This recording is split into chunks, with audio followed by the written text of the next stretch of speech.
Bon, j'ai du mal, hein, Rabbi Shimon, désolé. Euh,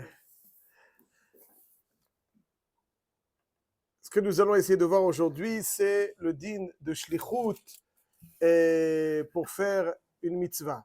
C'est-à-dire que nous allons, par exemple, nous avons un din de shlichut pour gitin et kiddushin. C'est ce qu'on appelle shlichut chalot. C'est-à-dire comme ça. C'est-à-dire que on veut changer le statut d'une femme, la rendre échetiche. Rouven veut se marier avec elle. Shimon peut aller et faire les kiddushin à la place de Rouven.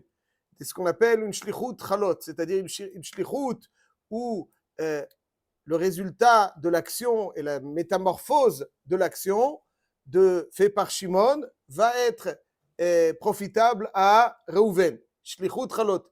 Gitin, c'est la même chose. Kiddushin, c'est la même chose.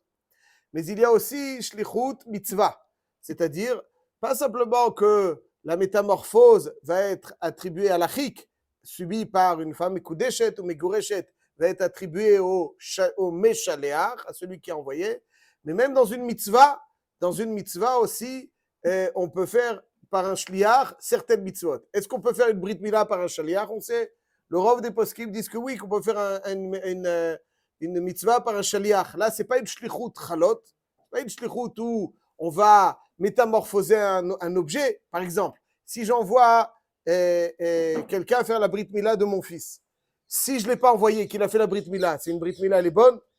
La brit milah, elle est bonne, je ne l'ai pas envoyé. Il lui a fait la brit milah. Elle est bonne, la brit milah? Bien sûr qu'elle est bonne. Pourquoi pas? Mais vadaï qu'elle est bonne. Alors, il y a eu une brit milah. Il y a eu une brit milah, donc vadaï qu'elle est bonne. Vadaï qu'elle est bonne. Alors, ça change quoi si c'est shliach ou pas? Le méchaléach va pas donner les forces au shliach de réaliser la chose. Ça va pas lui donner les forces de réaliser. Parce que qu'il fasse en tant que shlichut ou pas, il a la force de réaliser la chose. Je précise, contrairement à Gitin et Kiddushin, si quelqu'un il est Mekadesh sans avoir été envoyé ou il est Megaresh sans avoir été envoyé, ça vaut rien, strictement rien. Donc ça veut dire que le shliach de Kiddushin et Gerushin, la shlichut, donne la force au shliach de réaliser la chose. Ça c'est vrai dans ce qu'on appelle shlichut chalot. Sans la nomination de shlichut, le shaliach n'aurait rien pu faire. Ça, c'est donc la shlichut, c'est une shlichut qu'on appelle shlichut chalot. Il lui donne la possibilité de réaliser la chose. Dans shlichut pour la brit milah, par exemple, ce qu'on appelle shlichut mitzvah quand ça marche, il lui donne pas la possibilité de réaliser la chose. La chose est réalisable avec ou sans nomination de shlichut, sans mandat de shlichut. La shlichut, elle fait que le maaseh, il est mitiaches au meshaleach, et on considère comme si le père l'avait fait. On considère comme j'ai fait, c'est-à-dire le sachar de la mitzvah est mitiaches au meshaleach. On considère comme si le meshaleach avait fait. Donc c'est notre type de shlichut, ce qu'on appelle shlichut chalot, une shlichut qui donne la possibilité à quelqu'un de réaliser ce qu'il doit réaliser, de métamorphoser un objet, puisque si ce n'est le mandat, il ne pourrait pas donner un shlichut pour un guet, ou il ne pourrait pas être mekadesh pour quelqu'un.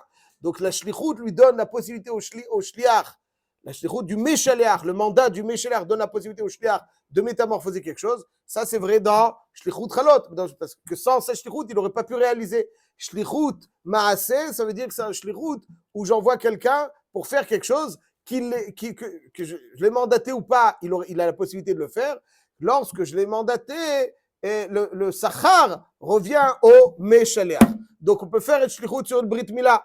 Si le père a un enfant, comme ça se fait... et souvent, il donne le mandat au Moël. Alors, est-ce qu'on peut donner un mandat à quelqu'un pour mettre les tefilines à ma place? Et la Mila aussi. Et Pidyon Aben, exactement. Est-ce qu'on peut faire une mitzvah shlichut sur Pidyon Aben? A priori, ça devrait marcher, mais il y a des poskim qui disent que shlichut Pidyon Aben, ça ne marche pas. Mais en tout cas, Mila, ça marche.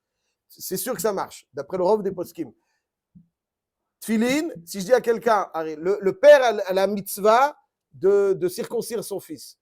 Non, il ne le fait pas, il demande à quelqu'un d'autre. C'est le sachar de la mitzvah, sans shlichut aussi, l'autre il peut le faire. Le sachar de la mitzvah, quand il le mandate, revient au père. Ça, c'est vrai dans Mila. Mais dans Tfilin, si je dis à quelqu'un, mets les Tfilin à ma place, ce matin, je n'ai pas le temps. Ça marche? Va dire que non. Alors, où est le point qui permet de différencier les mitzvot sur lesquels on peut faire shliach et les mitzvot sur lesquels on ne peut pas faire shliach? Pour l'exemple que vous avez donné de la Mila, le Moël, lui, quand il fait la mitzvah de Mila, il gagne quelque chose, il a un sachar. Vadaï, il fait quelque chose, mais le sachar de la mitzvah, celui qu'on considère, il est au père. Grâce à la mitzvah de Mila, c'est le père qui fait la Mila. C'est le sachar du père.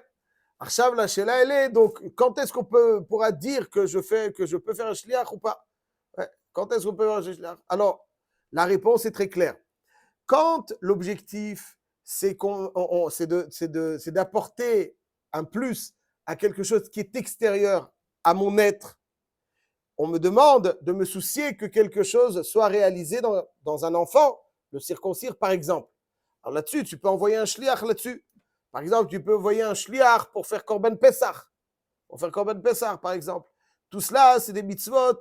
C'est pas ton être qui doit être l'objet de la mitzvah. Tu dois envoyer quelqu'un pour réaliser quelque chose. Il t'incombe de te soucier de la chose. Donc, comme l'objectif, c'est pas que ton être soit l'objet d'une mitzvah, mais que tu fasses une mitzvah sur quelque chose d'autre, là, tu peux envoyer un shliach. Parce que l'objectif, c'est pas ton être. Mais quand il s'agit de mettre les tefilines, l'objectif, il est que ton corps soit sanctifié par la mitzvah des tefilines. Ce n'est pas simplement une action sur quelqu'un d'autre, sur autre chose que l'on te demande de réaliser. C'est quelque chose qui te... Donc, tu ne peux pas faire un shliach là-dessus parce que l'objectif, ce n'est pas que tu le fasses, mais que tu le fasses sur toi. Si l'objectif, c'est que tu le fasses, le père a la mitzvah de Mila à son fils. Okay. Ce n'est pas une mitzvah sur son gouffre. C'est une mitzvah sur le gouffre de l'enfant. Alors là, pourquoi il y a un mandat et un chiyuv au père? Parce que le père, c'est lui qui doit se soucier en tout premier, qui a le devoir. Alors ça, je peux envoyer un shliach parce que ce n'est pas une mitzvah dont je dois être l'objet. Je dois réaliser, je ne dois pas être l'objet. Mais quand il s'agit de tzitzit, je peux dire à quelqu'un de tzitzit à ma place, je peux dire à quelqu'un de tefillin à ma place. Voilà, tout ce qui est le gavra, c'est-à-dire ce qui est quelque chose qui m'incombe, qui doit être sur moi. Là-dessus, on peut pas mandater un shliach. Et maintenant, précisons encore quelque chose. Mitzvah bo yoter bi bishlucho.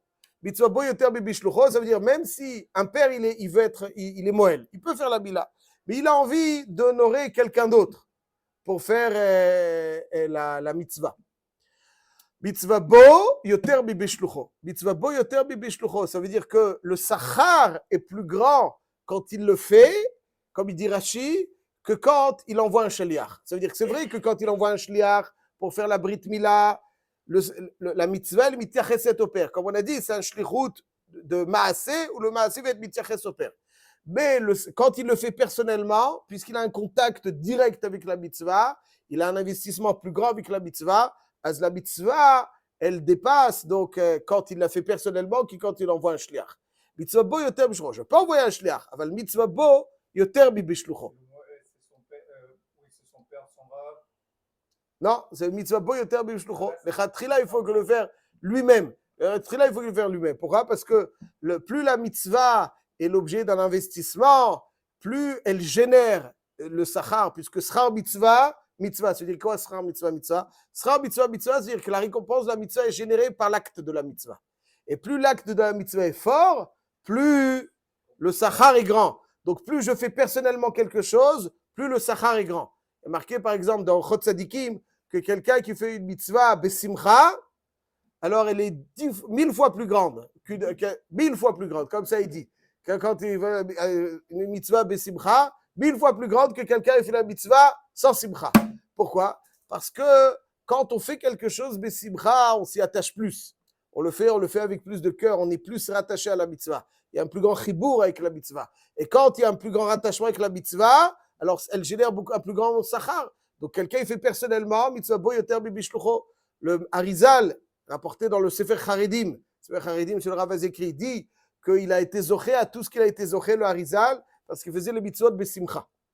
Comme il faisait les mitzvot besimcha, donc on voit que faire la mitzvah besimcha n'est pas, bon, c'est mieux, c'est plus agréable.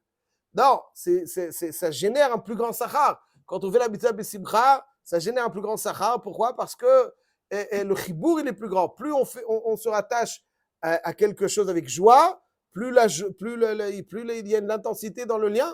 Donc c'est pour ça que mitzvah bo yoter bi bishlucho. Il y a un chibour plus grand. La simcha, elle intensifie le lien avec la mitzvah, le fait de la faire personnellement. Donc si on récapitule ce qu'on a vu jusqu'à présent, il y a différents types de shlichut. Il y a une shlichut chalot, ce qui sans mandat donne, le shliach ne peut pas la réaliser.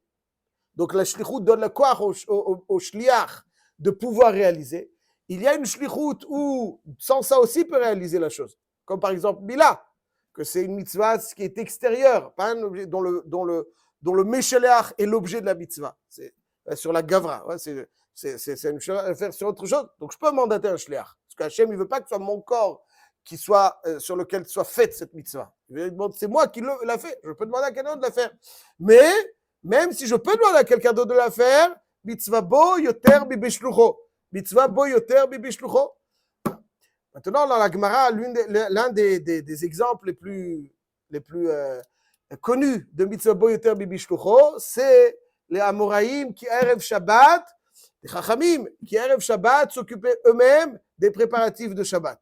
N'est-ce pas? Ils faisaient eux-mêmes Rav Papa Machir Reisha, Rav Malach Shibuta, il y en a qui grillaient, il y en a qui...